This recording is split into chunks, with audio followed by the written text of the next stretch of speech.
scholars from the continent. Good evening, Agre from Tanzania. You're most welcome to Straight Talk Africa. Agre, can you hear me? Yes, Shaka, can you hear? Yes, please. What is your question, Agre?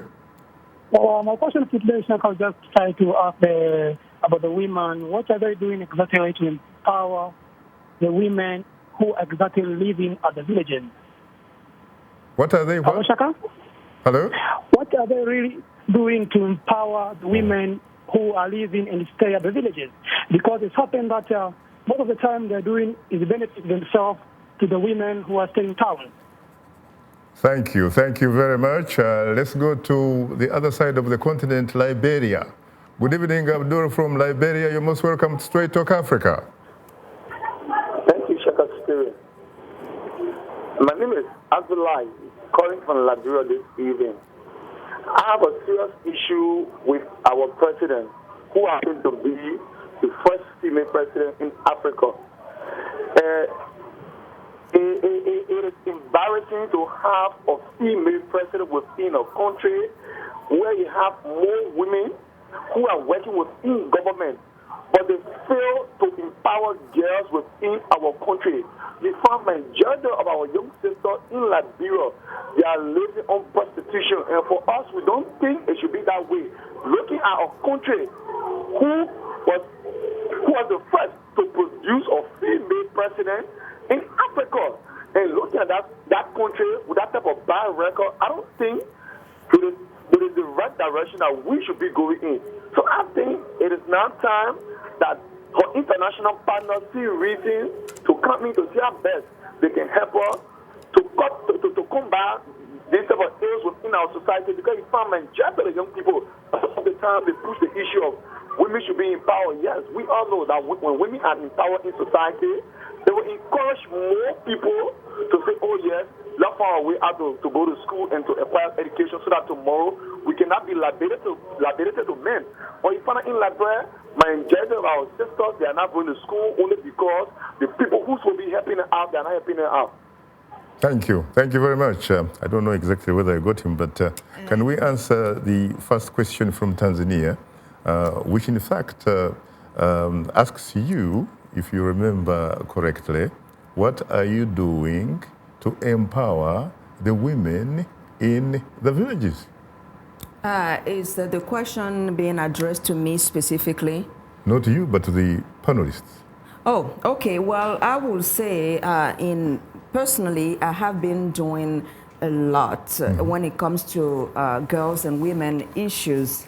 For many years, I work with my dad's orphanage, which is in Benin, to ensure that women protect the children against infanticide.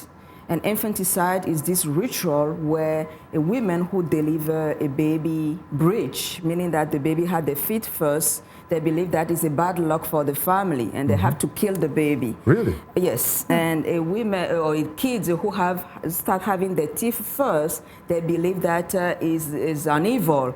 Or a kid whose mother died during childbirth is a bad luck for the whole tribe. They will leave that kid in the bush until the kid dies.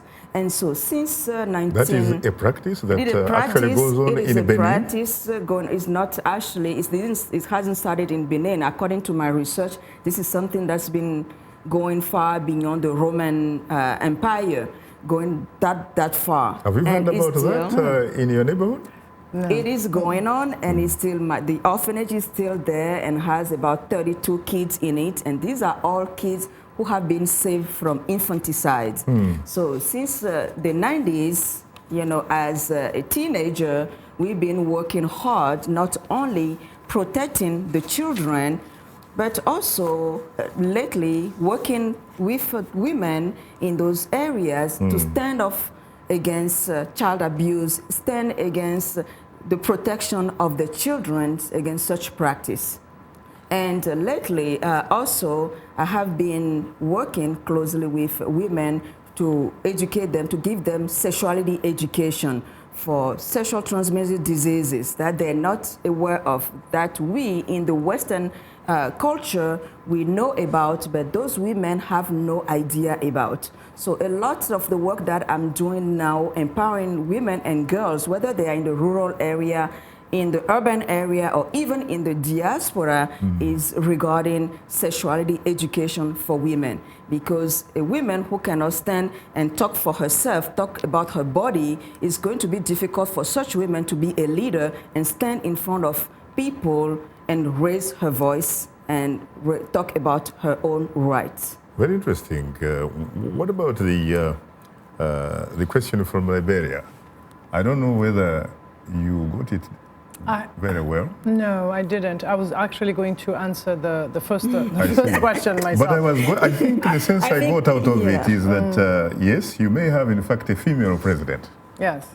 But at the end of the day, nothing has trickled down. Yes. And in fact, he has a point, because when I was a kid, growing up in primary school in Kabale, southwestern Uganda, I remember one of the few countries that had a female president was a country called Ceylon, which is currently called as Sri Lanka. It had a president, Bandaranaike. But when you look at the status of women in Sri Lanka today, nothing much has changed. If you looked at Pakistan, for example, when Benazir Bhutto was the prime minister, the daughter, of course, of Bhutto himself. Bhutto himself.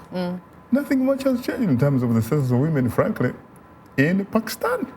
So having a female president does not necessarily really translate into gains by women, even though, of course, she serves as a positive role model. Yeah, I think there are two issues here. The first one is every woman who's in a position of power, let's say, will be operating within a gentleman's club. It's very difficult. My question would be, I wonder if there were 10 women president, whether there would not be change. And if, in fact, that environment, that society, were to be democratic. Exactly. That's the first thing. And the other issue is, I think we're also victims of a gap between our African society, our countries as they are, as weak as they are, and positions which have been framed and conceived within a Western mindset. What I want to say is, if you go, for instance, within our movement, and I personally, when I was working in Burundi, we would go to the ground, we would go to the communities, at the local level, and you would see that things which were happening in 1980 are different now. Give you a very practical example. Women they now know that, for instance, they can inherit. They might not get the inheritance everywhere, but some women do. At the village level. The laws have been put in place. The laws have not been put in place, and that is But that is what is needed. But that is the legal fight we have to do. But at the same time, at the local level, you do have some sort of a change of mentality due to the leadership that has been exerted by women themselves in their own communities, in their own families. I agree. And what we see, we might see the Ellen Johnson, and we might see the Winnie Byanyima, but we are not seeing the Charlotte, the Jacqueline, the Carines, we are. Not me, but I'm saying, these other women on the ground who are actually working silently and tirelessly for the change to happen, and that is why. But I thought I thought that from everything I've heard that we should be able to see that in a country like Rwanda. And I'm not sure if we don't see it. What do we see there? I hear you obviously have the largest number of members of parliament. These are not elected by their people, mind you. These are appointed by a President Paul Kagame. So are we talking about the ways in which they are elected, or are we talking about the change that they are effected? Who do they owe allegiance to?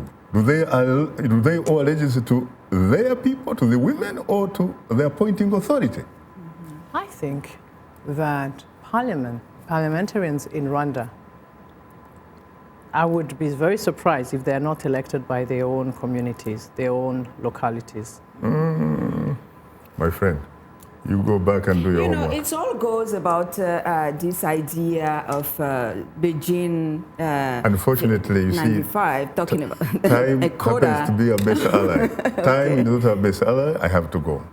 Okay. On that note, thanks to our distinguished guests, Hermine Zossooungbo, founder of the African Immigrant Organization, and Carine Kaneza, member of the Burundian Women and Girls for Peace and Security in Burundi. Thanks to our affiliate stations, along with our viewers and listeners, we thank you for tuning in.